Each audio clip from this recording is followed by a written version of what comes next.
Selamat datang di pertemuan minggu ke-9.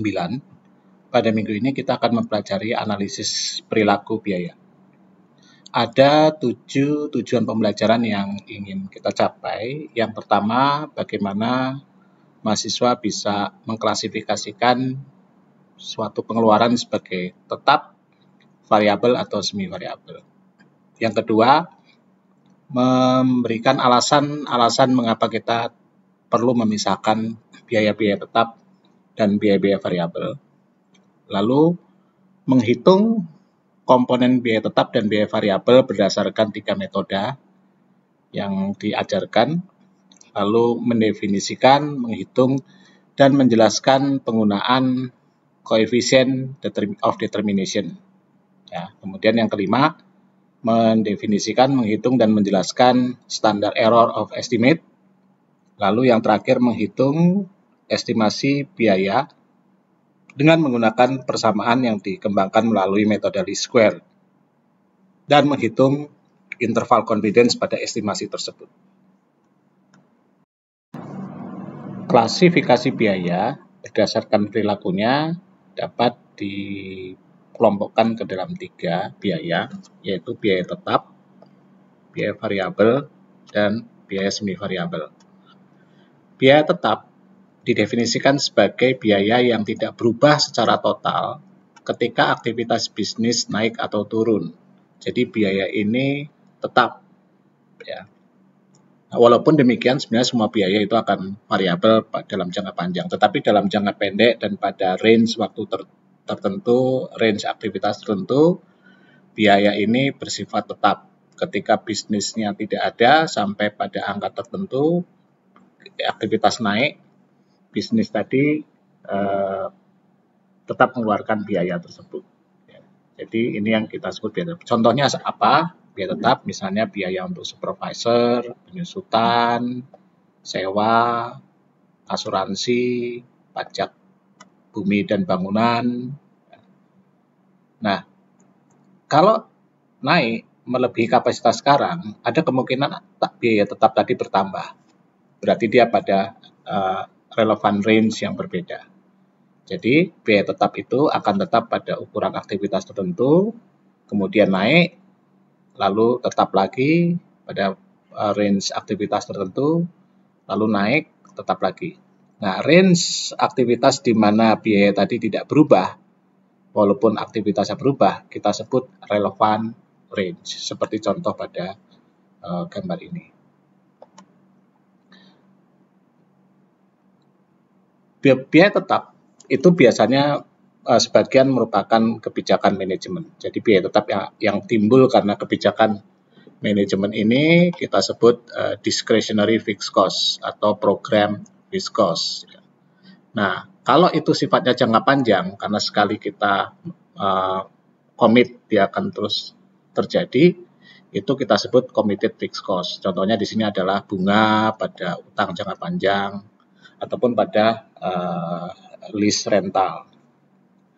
Biaya variabel adalah biaya yang secara proporsional naik sebanding dengan kenaikan aktivitas atau turun secara proporsional dengan penurunan aktivitas. Jadi biaya variabel itu akan naik kalau aktivitasnya naik secara proporsional dan akan turun kalau aktivitasnya turun secara proporsional.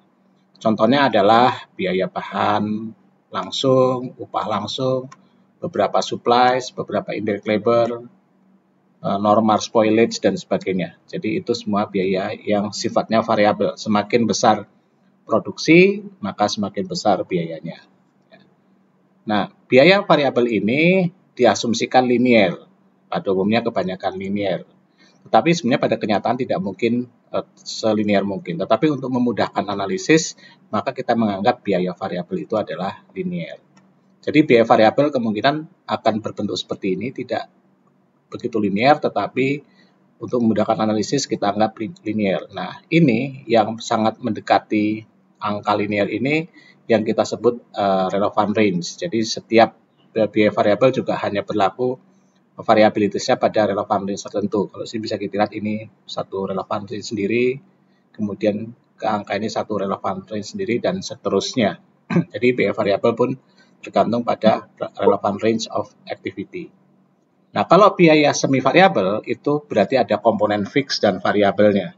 Misalnya listrik ada abonemen, ada pemakaian KWH, kemudian air juga sama, gas kalau melalui pipa, ya. Beberapa yang lainnya, maintenance, kemudian indirect labor, life insurance untuk kelompok, pensiun, dan sebagainya.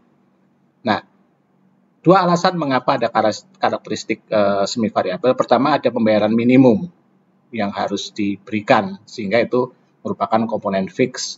Kemudian ada pembayaran yang sifatnya berubah sesuai dengan kenaikan konsumsi atas biaya tadi. Jadi itu sebabnya kenapa ada fix dan variabel atau kita sebut semi variabel. Nah, bentuknya akan seperti ini. Jadi ada komponen fix, kemudian ada komponen variabel, lalu kita juga ada relevant range di mana komponen non-fix tetap fix dan variabelnya proporsional. Ya, jadi itu juga ada fix dan variabel.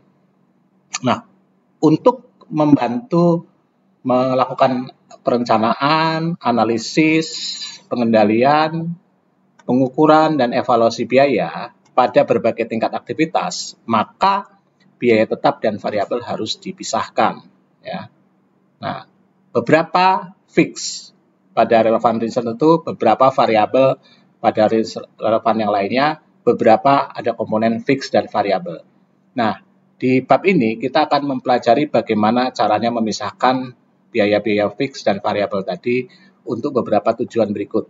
Yang pertama untuk menentukan predetermined overhead rate, ya, dalam perhitungan rate-nya dan analisis varian seperti kita pelajari sebelumnya, ada komponen fix dan ada komponen variabel. Yang kedua membuat flexible budget dan variance analisisnya. Ketika flexible budget ada komponen fix, ada komponen variabel.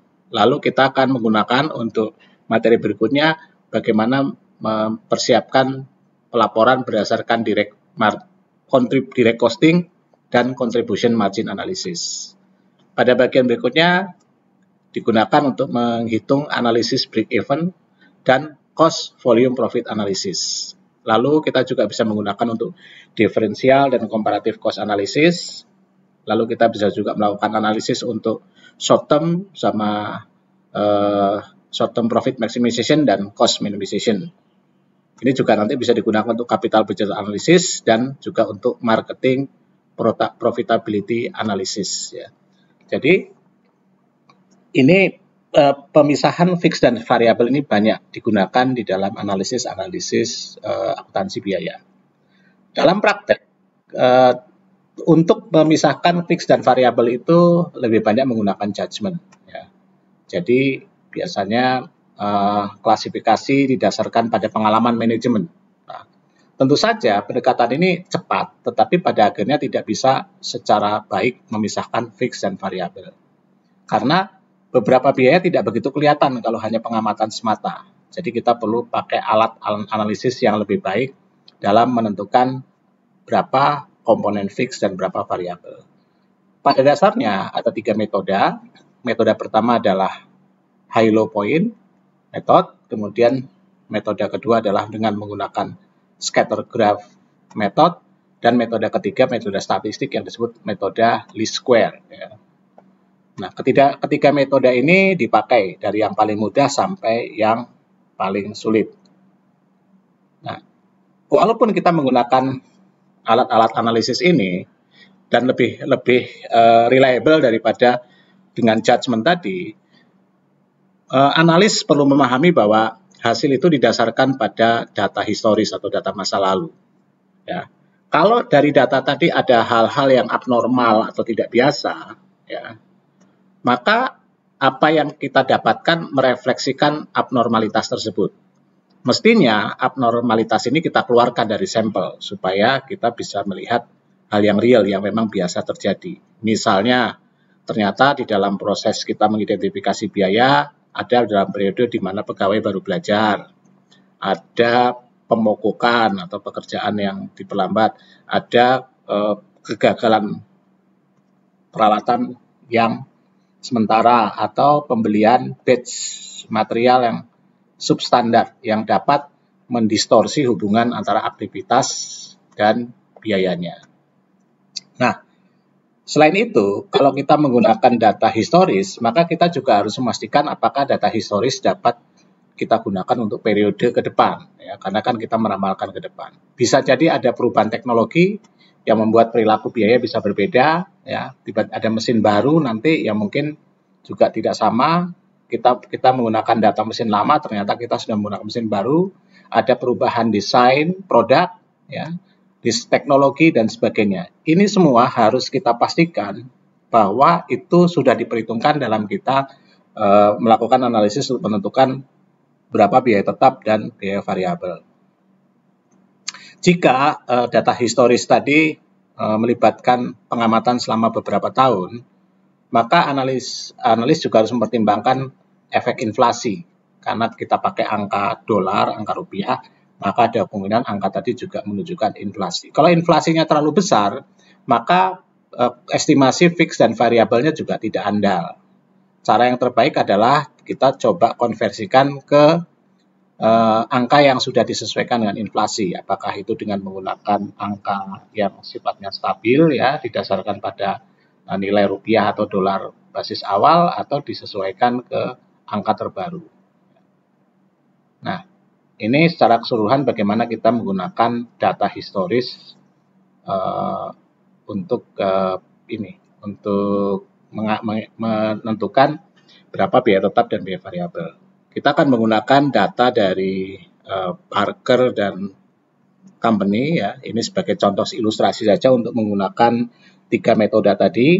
Ini contoh biaya listrik berdasarkan dan juga biaya labor hour. Jadi kita punya komponen aktivitasnya labor hour, lalu kita lihat penggunaan listriknya dan electricity cost-nya. Jadi ada 2 data ini yang akan kita gunakan dalam menentukan berapa biaya tetap dan biaya variabel. Kita masuk ke cara pertama. Cara pertama yang disebut high low points method. Dalam cara ini kita cukup memilih 2 data point pada periode yang kita dapatkan. Jadi pada periode ini kita cari berapa angka yang paling kecil, ya, low points-nya, dan berapa angka yang paling tinggi, high-nya, paling tinggi dan paling rendah. Nah, sini didapatkan bahwa pada data ini kita mendapatkan titik terendah adalah 500, ya, pada level activity 26.000, ya. 500 pada level activity 26.000 itu ada di bulan Agustus. Lalu data tertinggi 680 pada level activity 48.000, yaitu data pada bulan Desember, ya. Nah, dengan 2 angka ini, maka kita bisa menentukan berapa komponen tetap dan variabel dengan cara begitu. Untuk komponen variabel kita hitung selisihnya antara yang tertinggi dan terendah. Jadi cost 180, lalu activity level 22.000. Dengan demikian biaya variabelnya adalah $180 dibagi 22.000 atau $0,00818 per direct labor hour.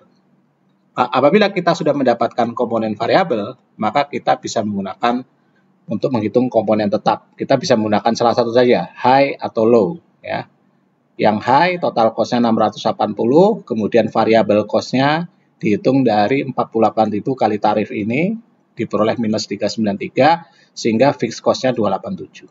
Dengan menggunakan angka low juga hasilnya akan sama. Dengan demikian, kita bisa menyatakan bahwa dengan data ini, high low point kita dapatkan variabel rate angkanya ini dan fixed cost-nya 287.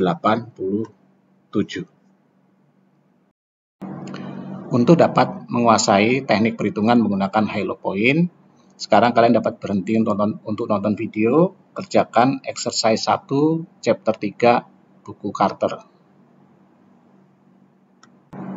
Metode kedua disebut scatter graph method.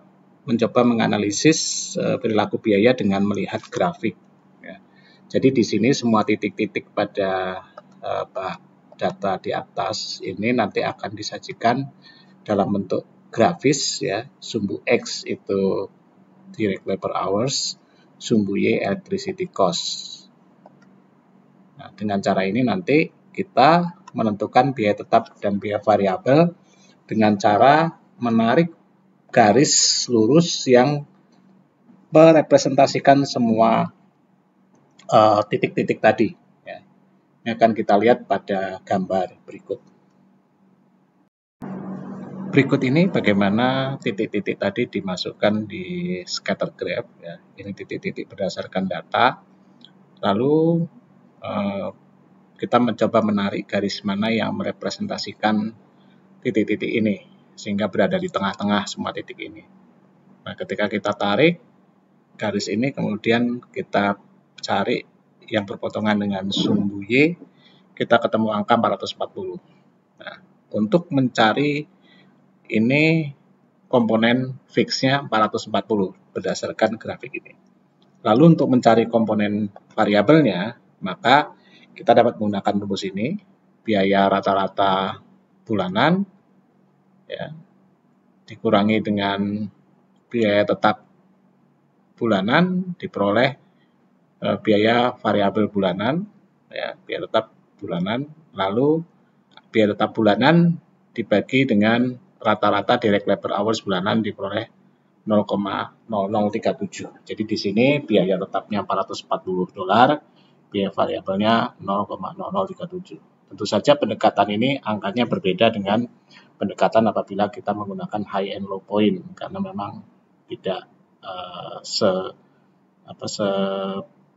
ini lebih rinci, lebih detail, tetapi tidak lebih akurat pada dasarnya, tetapi tentu saja akan berbeda karena pendekatan high low point, pendekatan yang paling sederhana, tentu saja paling jauh dari angka yang paling akurat. Nah, pendekatan mana yang lebih akurat? Kita akan coba ke berikutnya, ya, pendekatan yang menggunakan model yang disebut metode least square atau regresi. Sekarang kalian dapat berhenti sejenak dari menonton video untuk memahami teknik scatter graph. Maka kalian dapat mengerjakan exercise 2 chapter 3 buku Carter. Least square method atau metode regresi dapat digambarkan dengan menggunakan tabel berikut. Kita ambil data yang kita pakai, electricity cost per bulannya, kita buat dalam satu kolom, kita namakan Y1, ya YI, lalu kita cari angka rata-ratanya, rata-rata Y. Ya. Nah, rata-ratanya 655, lalu kita hitung simpangannya dari masing-masing data ini ke 655, jadi 660 simpangannya plus 5, 590 simpangannya atau selisihnya minus 65, dan seterusnya, sehingga totalnya akan 0. Kemudian hal sama kita lakukan untuk data direct labor hour. Direct labor hour, kita data per bulan, lalu kita cari rata-ratanya, kemudian kita hitung simpangannya. Ya. Data tadi dikurangi dengan rata-rata. Nah, setelah kita dapat simpangan pada data Y dan simpangan pada data Y, X, ya, ini deviasinya, maka kita kuadratkan simpangan X. Kita peroleh angka kuadrat ini, lalu kita hitung simpangan Y dikalikan simpangan X. Lalu kita kuadratkan simpangan Y. Ya. Kita dapat angka-angka ini, maka dapat kita masukkan nanti ke dalam rumus perhitungan untuk menentukan persamaan regresinya. Setelah kita hitung angka-angka menggunakan tabel, maka kita dapat menghitung persamaan regresi yang rumusnya adalah Y rata-rata sama dengan A plus B X rata-rata. Nah, B dihitung dari ini sigma simpangan X kali simpangan Y dibagi simpangan X kuadrat, ya, atau kolom 6 dibagi kolom 5 diperoleh 0,0044 per direct labor hour. Lalu kita masukkan Y-nya pakai angka rata-rata, X saya pakai angka rata-rata, maka diperoleh A-nya 416. Yang ini adalah komponen biaya variabel, yang ini komponen biaya tetap. Nah, pendekatan dengan menggunakan regresi ini dengan asumsi data-data tadi bisa merepresentasikan ke masa depan adalah pendekatan yang paling akurat secara matematis. Sekarang kalian dapat rehat sejenak dari menonton video. Silakan kerjakan exercise 3 dan 4 dari chapter 3 buku Carter untuk dapat memahami teknik perhitungan dalam regresi atau metode least square. Dengan regresi analisis atau metode statistik ini, kita dapat meneliti apakah ada korelasi antara biaya tadi, ya, biaya listrik dengan aktivitasnya, dengan direct labor hour. Nah, secara statistik kita dapat menghitung dua angka, ya. Angka pertama adalah coefficient of correlation, angka kedua coefficient of determination. Korelasi sendiri merupakan ukuran kovariasi, bagaimana dua variabel, ya, independen, variabel X dan variabel Y dependen, itu bergerak dengan arah yang sama, bervariasi pada arah sama, kovariasi. Jadi selain kita dapat menentukan fix dan variabel, untuk semi variabel, kita juga dapat mengetahui apakah ada korelasi antara independent variabel dan dependent variabel. Karena kalau korelasinya tinggi, berarti memang ini punya hubungannya dan dapat digunakan dengan baik dalam menentukan biaya tetap dan biaya variabel. Apabila tidak, tentu saja tidak mungkin bisa akurat. Nah, untuk ukuran yang pertama, koefisien korelasi, itu apabila R-nya nanti dihitung 0, maka tidak ada variasi sama sekali. Tapi kalau R-nya 1 atau minus 1, berarti korelasinya sempurna. Kalau positif itu berarti bergerak searah. Ya, kalau negatif berarti bergerak berlawanan arah. Nah, koefisien korelasi tadi kalau dikuadratkan akan menjadi yang disebut koefisien determinasi. Jadi R kuadrat. Nah, R kuadrat ini dapat diinterpretasikan sebagai persentase varians atau variasi dalam dependent variable yang dapat dijelaskan oleh independent variable. Artinya, misalnya kalau variansnya 60%, berarti 60% dari pergerakan variabel Y itu dapat dijelaskan karena pengaruh dari variabel X. Rumus untuk menghitungnya dapat kita lihat di sini. Jadi di sini R sama dengan sigma tadi, simpangan X kali simpangan Y dibagi akar dari simpangan X dikuadratkan, sigma simpangan dan sigma simpangan Y dikuadratkan. Kalau sudah ada kolomnya tinggal kita masukkan angka di kolom tadi, diperoleh bahwa ternyata R-nya 0,4966 dan R square-nya 0,2467. Jadi sekitar 25% lah perubahan dalam electricity cost itu dipengaruhi oleh perubahan direct labor hour, ya. Jadi di sini ternyata perubahan dari electricity cost dipengaruhi oleh faktor lain, mungkin misalnya musim, ketika musim dingin lebih banyak, musim panas lebih sedikit. Mungkin juga disebabkan oleh aktivitas lain seperti machine hour, ya, yang mungkin lebih tepat ke arah untuk menentukan listrik. Nah, dengan cara statistik seperti ini, kita dapat mencari basis aktivitas mana yang bisa kita pakai untuk menentukan biaya tetap dan biaya variabel. Apabila ternyata kalau kita ganti dengan data machine hour, itu R square-nya lebih baik, maka kita dapat menggunakan machine hour dalam menentukan biaya tetap dan biaya variabel. Untuk dapat menggambarkan bagaimana korelasi yang tinggi itu terjadi, kita coba dengan situasi berikut di mana electricity cost angkanya kita ubah sedikit, ya, untuk menunjukkan situasi di mana electricity cost punya hubungan yang sangat kuat dengan direct labor hour. Ini perhitungannya kita ulang lagi, kita dapat angkanya, kemudian kita coba hitung berapa R-nya. Di sini diketahui R-nya itu 97,463 dan R kuadratnya atau R square-nya 94,991. Di sini angkanya 95% dari perubahan electricity cost dapat dijelaskan karena perubahan dari direct labor hour. Ini suatu contoh dalam situasi di mana korelasi antar dua variabel tadi sangat erat. Untuk dapat melatih lebih baik pemahaman terhadap korelasi, maka silakan mengerjakan exercise 5, 6, 7, dan 8. Satu keunggulan dalam metode least square atau regresi, kita dapat menghitung berapa standar kesalahan dari estimasi. Ya. Untuk itu kita perlu menghitung standar deviasi dari data kita atau disebut as aksen. Ya. Cara menghitungnya adalah kita buat tabel lagi, ada data direct labor hour dan data actual electricity. Kemudian kita mempunyai persamaan regresi, kita prediksi berapa Y prediksi berdasarkan data X ini. Jadi diperoleh misalnya rumus Y tadi yang dari regresi dimasukkan untuk 340 diperoleh 566, untuk 30.000 548 dan seterusnya. Kemudian kita lihat selisihnya antara prediksi dengan aktual. Jadi ini kesalahan prediksi dengan aktual, diperoleh angkanya, tentu saja total error akan 0, kemudian kita kuadratkan kesalahan prediksi tadi. Jadi simpangan dari prediksi dengan aktual pada variabel Y kita kuadratkan, kita peroleh angkanya ini. Kemudian tinggal kita masukkan ke dalam rumus, maka simpangan baku ya, itu akan sama dengan sigma dari Y minus Y aksen dibagi N adalah jumlah data ada 12 bulan, minus 2. Kenapa 2? Karena kita mempunyai dua variabel, ya, variabel X dan Y.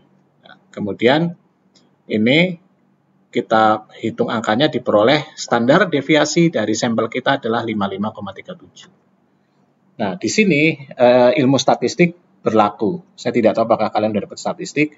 Jadi dalam statistik itu pada umumnya error SS aksen ini akan mengikuti distribusi normal, ya. Tetapi untuk sampel yang kecil, maka yang digunakan diasumsikan akan mengikuti distribusi student T, ya, asumsinya lebih tepat.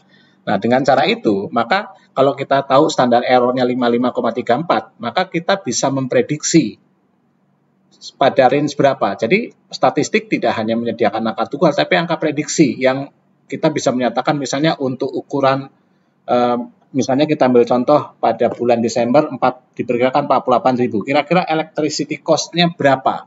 Kita bisa memprediksi tidak pada satu angka tunggal di sini 627, tetapi pada range tertentu minimalnya berapa, maksimalnya berapa. Dan prediksi dengan range tadi akan menggunakan standar error ini. Kita ambil contoh dalam satu kasus ya, nanti kita harus punya student T distribution ya. Jadi misalnya kita ingin memprediksi, maka rumusnya adalah Y prediksi, karena range maka akan plus minus dari angka Y prediksi ini, berapa selisihnya, itu T dari student T tadi ya, degree of freedom ya, TP dengan degree of freedom N-2, berarti di sini 12 min 2 atau sama dengan 10. Lalu S tadi yang sudah dihitung di atas dikali akar 1 ditambah 1 plus N plus rumus ini. Kita tidak diskusi rumusnya karena ini akan sangat rumit. Kalian harus belajar statistik dasar dan statistik dalam konteks matematika untuk bisa memahami ini. Kita anggap kita terima aja rumusnya. Lalu kita masukkan. Ya. Kita masukkan ini pada tingkat 95%. Ya. Kita hitung pada tingkat 95%. Degree of freedom 10 diperoleh 2,228. Ya. 2,228 dikalikan tadi yang sudah dihitung, ini Y prediksi kita ya. Pada contoh sebelumnya yaitu pada tingkat 40.000 yaitu 592 prediksi kita. Kalau prediksi ini kita ubah dalam bentuk range, angkanya berapa? Nah, ini caranya. Jadi kita hitung, kita masukkan, kita peroleh, maka aktual diperkirakan berada pada $592 plus minus 131,19 atau angka minimal 460,81 dan maksimal 723,19. Jadi dengan cara statistik kita tidak saja bisa menentukan fix dan variabel, memprediksi berapa cost-nya apabila dasar dari basisnya itu basis untuk biaya semi variabel tadi pada angka tertentu yang memprediksi berapa total cost-nya, tetapi juga bisa digunakan untuk memprediksi pada range berapa yang kita punya keyakinan besar. Misalnya di sini 95% dari semua kemungkinan kita akan benar. Ya. Inilah kelebihan dari statistik. Nah, apabila jumlah datanya sangat banyak, ya, minimal 30, maka kita tidak menggunakan distribusi T. Nanti Anda akan menggunakan yang disebut Z value dari normal distribution. Ya, nanti kita, kalau kalian ingin pelajari, tinggal cari tabel Z value, tapi intinya yang tadi T ini itu diganti dengan Z. Rumus untuk menghitung Z. Ya, ini contohnya, misalnya kita pakai Z, ya udah tinggal dimasukkan saja dan tidak perlu menghitung angka ini, angka di belakangnya. Jadi langsung saja Z value-nya berapa? Di sini 1,96 dikali ini. Jadi 592 plus minus 108,47. Ini pada tingkat keyakinan 95% kita akan memprediksi dengan akurat. Metode yang kita pakai dalam menentukan biaya tetap dan biaya variabel ini kita sebut metode regresi, dan di sini metode regresi yang sederhana karena hanya ada satu variabel X untuk menentukan variabel Y. Nah, asumsi dalam melaksanakan atau menggunakan metode ini adalah bahwa semua observasi itu berada pada regresi linear yang sebarannya random, ya, sebarannya tidak mempunyai pola atau yang disebut homokedasitas. Maksudnya begini, jadi kalau kita plot regresi linear, kemudian kita cek itunya, kita cek titik-titiknya, maka harusnya dia memang berada di sekitar garis itu dari bawah sampai ke atas, dan sebarannya tidak ada pola, apakah menyempit atau meluas. Nah, itu kita sebut homokedasitas. Ada dua pola lain yang kalau itu terbukti, maka itu kita tidak bisa menggunakan, atau menurut pakar statistik, metode regresi sederhana tidak dapat menggambarkan dengan baik. Yang pertama yang kita sebut heteroskedasitas, ya, heteroskedasitas. Nah, di sini kelihatan bahwa pada titik X kecil dia menyempit, tapi pada titik X yang besar dia melebar. Sementara kalau homokedasitas, kita mengasumsikan ini pada semua titik X itu data menyebar secara merata jaraknya dengan titik atau garis regresi ini. Bisa juga datanya nanti akan berpola seperti ini, naik turun seperti ini. Berarti ini kita sebut serial correlation atau auto correlation. Nah, apabila dalam analisis kita menggunakan regresi ini kita temukan persoalan heteroskedasitas atau autocollinearity, maka kita tidak bisa dengan yakin menggunakan hasil dari metode least square dengan single regression. Kita perlu mempertimbangkan mungkin menggunakan multiple regression analysis yang advance di sini, jadi tidak dapat dijelaskan di ini. Intinya sama. Intinya adalah bagaimana menghilangkan heteroskedasitas dan juga mungkin faktor serial autocorrelation ini. Ini bisa dimungkinkan ada variabel lain yang menentukan Y yang harus kita masukkan, sehingga variabelnya nanti akan lebih dari satu seperti di sini. Maka di sini variabelnya ada X dan Z, misalnya dua variabel atau lebih, ya. Tetapi persoalannya apabila kita menggunakan dua variabel atau lebih, kita mungkin punya masalah yang disebut multicollinearity. Maksudnya apa? Sebenarnya kedua variabel ini bisa jadi punya hubungan di antara keduanya. Jadi bergerak bersama, kolinear, ya. Dan itu hanya akan menambah error saja, tidak membuat prediksi menjadi lebih baik. Nah, tapi kalau kita tidak memasukkan variabel yang tepat, jadi bisa aja kita memasukkan variabel yang sebenarnya dua-duanya itu mirip satu dengan yang lain, itu disebut multicollinearity, atau kita tidak bisa menemukan variabel, sehingga kita abaikan. Itu yang kita sebut specification error. Karena ini advance, nanti kalian pelajari di mata kuliah metodologi penelitian atau apabila kalian mengambil S2 atau S3. Ini bagian akhir dari video ini. Maka setelah itu kalian mengerjakan selanjutnya semua soal dari buku Carter, yaitu exercise 9 dan 10 dan problem 1 sampai 8 chapter 3 buku Carter. Selamat belajar.